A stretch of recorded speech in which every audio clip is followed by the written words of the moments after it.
Paano ba magpapayat? Diba? Actually, yung isang pound ng taba, may taba ba dyan?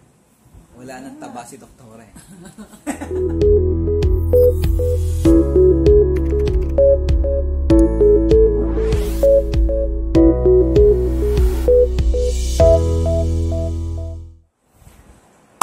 Hi guys, Dr. J, and may guest tayo. Doktora J. Tita Doc. TikTok. Okay? So, marami sa pasyente natin ang laging tanong, paano ba magpapayat? Diba? So, siguro kung may makikita kong pasyente na 10, 20 to 30 a day, kalahati dyan, ang tanong, paano ba pumayat?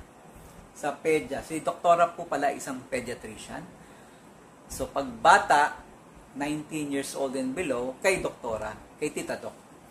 Pag lumampas na ng 19 and above, kay TikTok na. Okay? So, maraming pasyente si doktora na naging pasyente ko na. Diba? Kasi, nagiging adult na sila. And then, yung mga parents ng pasyente niya, napupunta na rin sa akin. So, pag nanganak naman yung pasyente ko, pasyente niya. Sa akin na. So, siguro yung paano magpapayat, hindi lang question yan ng mga pasyente ko na adult. Most likely, si doktora, may mga patient din na ang tanong ng parents, tatanong ba doktora yung parents, paano ba pumayat yung mga anak nila. So, magandang topic, paano ba pumayat, TikTok? So, number 1,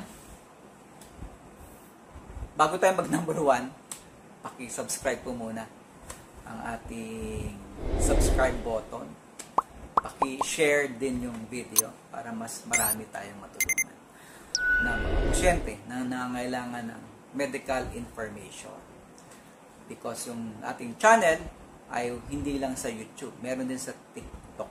So, hanapin lang ninyo TikTok. So, number 1, isa sa dapat nating malaman para pumayat is bawasan ang calories na kinakain ninyo.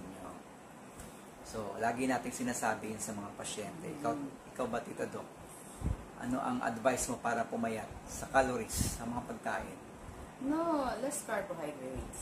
Less carbohydrates. So, marami kasi ngayon, ang paborito nila ay yung mga carbohydrates, mga complex carbohydrates, cakes, pastries, milk tea. So, lahat ng matatamis at may icing, itatanggalin ninyo yon. So, magle-lessen yung calories ninyo.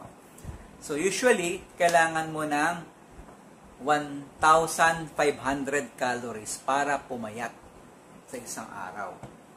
At kung gusto mong pumayat ng mas mabilis, kailangan 1,200 calories. Di ba? Kasi pag hindi ka nag 1,500 or 1,200, hindi ka papayat. Kung 2,000 calories ka a day, yung timbang mo parehas lang. Okay? So, number 1 yun. Pangalawa, dapat mag-burn ka ng 500 calories sa isang araw. 500 calories more. So, saan mo kukunin yung 500 calories na extra para lang mag-burn ka ng 500 calories?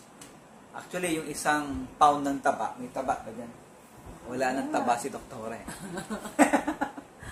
So, yung isang pound ng fat ay 3,500 calories. 1 pound yon. So, para makabawas ka ng 1 pound sa isang linggo, kailangan mo mag-burn ng 500 calories per day na additional para maging 3,500. So, pag nag-burn ka ng 3,500, mababawasan ka ng 1 pound sa isang linggo. Kung magbe-burn ka ng 1 pound sa isang linggo, 4 pounds sa isang buwan. So, 2 kilo sa isang buwan ang mawawala sa iyo. Kung magbe-burn ka ng 500. So, paano ka magbe-burn ng extra 500 calories? Tita Doc? Exercise, di ba? So, aside from diet now, 1,500 tsaka 1,200 calories, ang range yan, from 1,200 to 1,500, mag-a-additional effort ka para mag-lose ka ng 500 calories by exercise. Yun yung ginagawa ni Doktora ngayon. So, araw-araw nag-exercise yan. Sa kusina. Ay.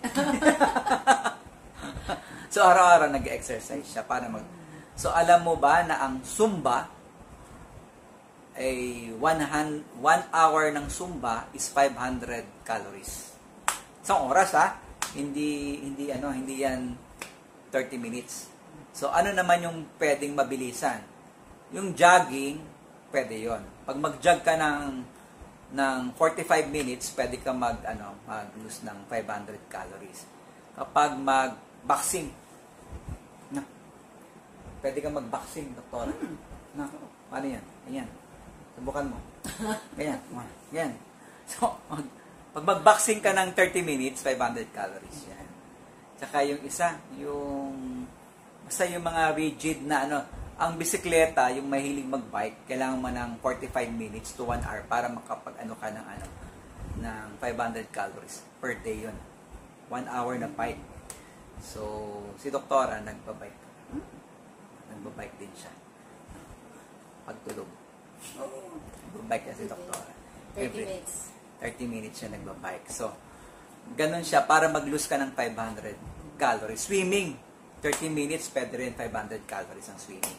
No? So, yun yung mga pwede mong idagdag. Yung paglakad po ng 10,000, hindi ka mag-lose ng 500 calories. Okay? So, yun po. Less calories, and then, mag-burn ka ng 500 calories per day. Yun yung mga important data para mag-lose ka ng weight, para pumayat. Okay? So, ibig sabihin, hindi lang gagawin nyo ito ng isang araw. Dapat gagawin nyo ito ng everyday. 5 to 6 times a week. So, ganyan ang ginagawa niya. Tita Doc. Everyday siya nag-exercise. Less carbs. Less carbohydrates. No rice. Usually, walang rice. Hindi siya nag-rice. Ang rice namin ganyan. Yung 25 kilo na sako ng rice, 3 buwan yan sa amin bago maubos. So, ganun po kami katipid sa rice para pumayat. No? So, I hope may idea na kayo paano pumayat. So, kung may tanong medical, siyempre, everything is clear with TikDoc and Tita Doc. So, kung may tanong medical o may nararamdaman, ang tanong ng bayan, what to do? Dr. J.